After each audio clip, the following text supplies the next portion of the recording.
My sister Jen never really dated in high school. Her friends, they were all losing their virginity, and Jen didn't even go to prom. I went to prom. Granted, not with a guy, but we managed to have fun nonetheless. Jen, I don't know, she was like every guy's kid sister. The whole boyfriend thing just wasn't taking. And then she goes away to college, first 2 years, tries really hard, still no boyfriend. Then she goes to Paris.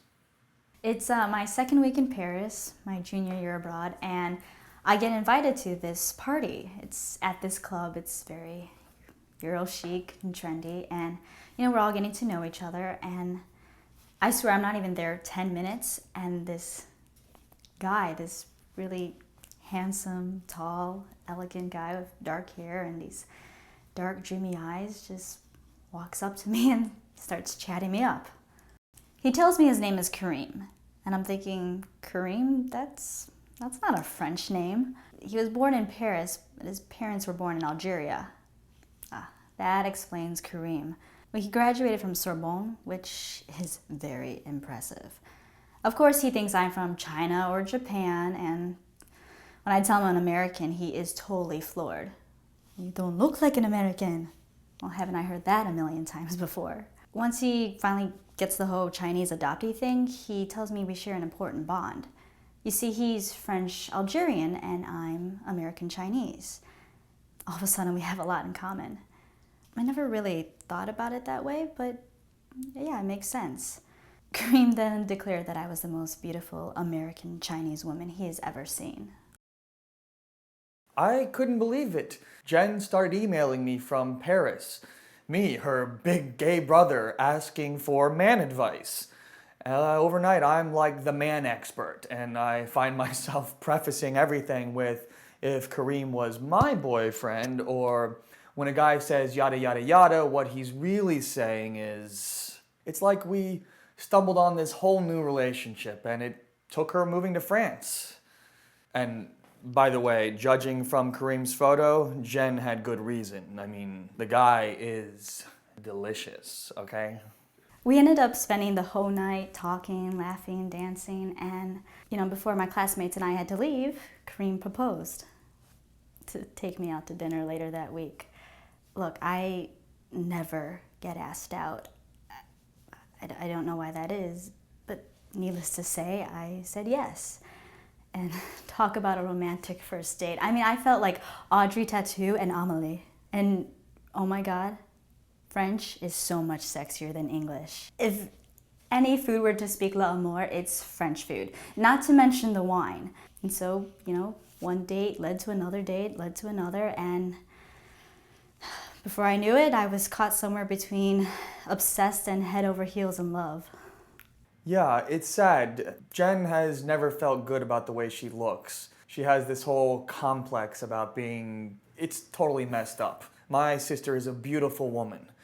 But if you gave Jen a choice between looking like Lucy Liu or looking like Britney Spears, then I hate to say it, she's gonna choose Britney, which is a problem when you just so happen to be Chinese. And please, don't call my sister a Twinkie.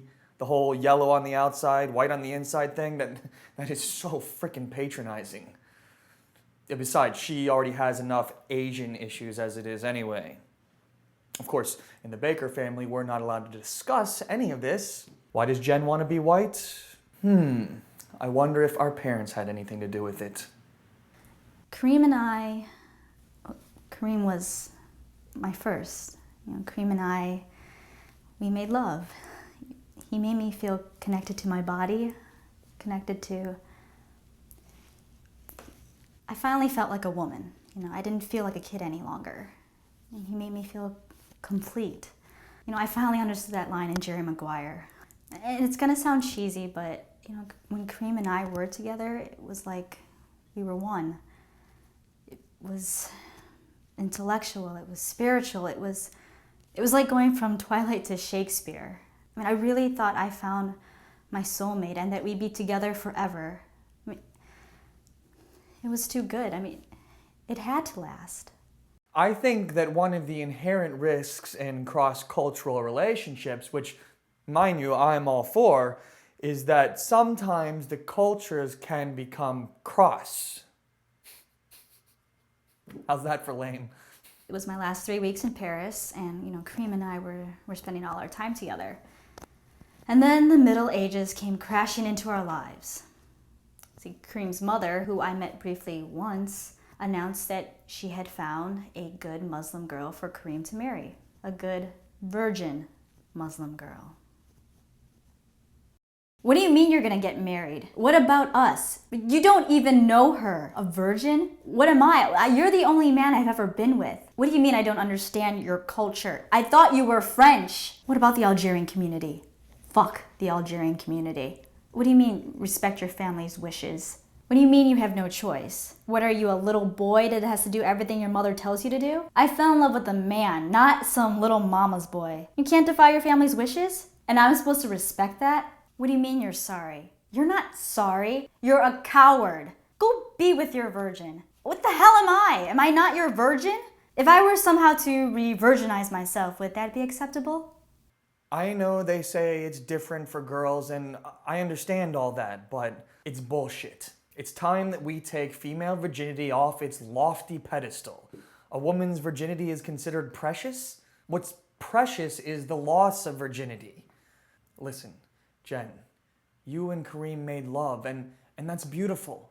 No one can ever take that away from you. Cherish it. Celebrate it. If Kareem's family can't see that, then that's their problem. There is no virginity redux, Jen. It doesn't work that way. That's like wanting your baby teeth back. I never really thought of Kareem as Arab or Muslim. He's basically French, like I'm an American. He's nothing like the Arabs you see in Paris. Most of his friends are French or French Jews. In fact, for a while, I forgot that he was French Algerian until Islam showed up in the form of a crazy mother, headscarf and all. Which, by the way, totally pisses the French off. For 9 months, Kareem was anything but a Muslim man. He didn't give a damn about some stupid religion. He drank, he danced. Hell, he ate pork, God forbid. And he actually dressed well, unlike most Arab men who dress like complete sleazeballs or over-the-top tacky. Kareem was interested in me. He actually took an interest in what I had to say. He made me feel special and beautiful and desirable and confident. I was the center of his universe. Or so I thought. She's my kid sister. Of course, I feel terrible for her. I love Jen.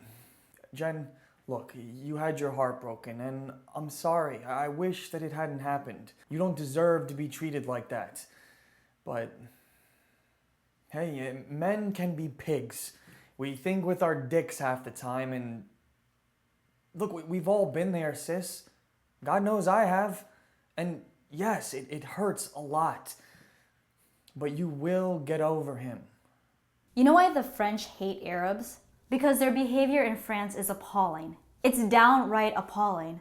Most North African men are disgusting, okay? Moroccans, Algerians, yuck, okay? They stare at women, they grope at them, they pinch women's asses. I mean, it's all catcalls and it's gross. Of course not their own women. Oh no, Arab women, whoa, can't touch one of them. Gotta defend those hymens to the death. Gotta keep them wrapped up in their veils under lock and key. But if a man so much as looks at a Muslim woman, watch out. But we non-Muslim women, we Western women, no, we're fair game. You see, we're all whores. We're just sex objects. We have no dignity. My God, why they let them in France in the first place is beyond me. And now they want to build a big-ass mosque in Naperville? No way. I'm sure this Kareem guy did become a total douchebag, but you don't... I mean, where did all this Arab bashing come from? You loved this guy.